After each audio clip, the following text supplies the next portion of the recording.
Perhaps I could have talked about l+ratio a good while ago, but it's lasted long enough and gotten to the point where it's self-referential, which always makes for interesting discussion.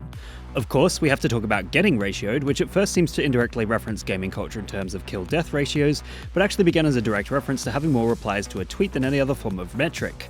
Of course, this meaning of ratio has been used for years, first popping up around 2017.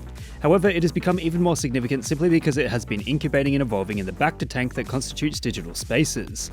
Nowadays, one might come across a pirate yelling l+plundered plus no wenches plus marooned plus scurvy. Due to the fact that a lot of modern slang has been added to the simple ratioed comment, such as the common L signifying a loss, people have become so used to seeing these phrases that they've turned them into ironic vehicles for expressing silly insults.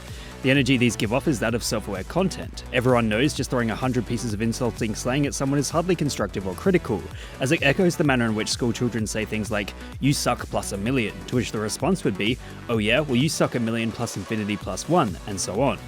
Fell off is another big aspect of these memes, referencing the instant ability the internet has in terms of its celebrities falling off the proverbial wagon instantly. In short, consistent terms that have floated around the net for a decent amount of time have all been smushed together to create a long chain of vague references and insults, which of course means they can be satirized through the overuse of older slang.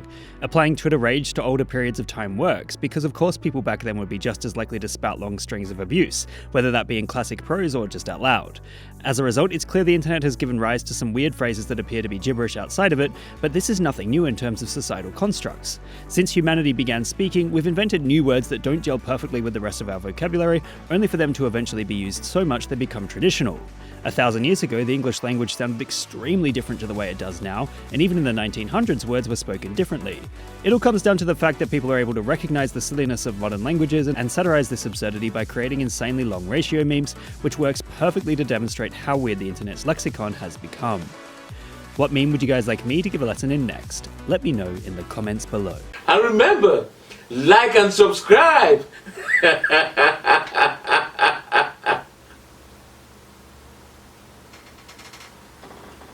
Or else.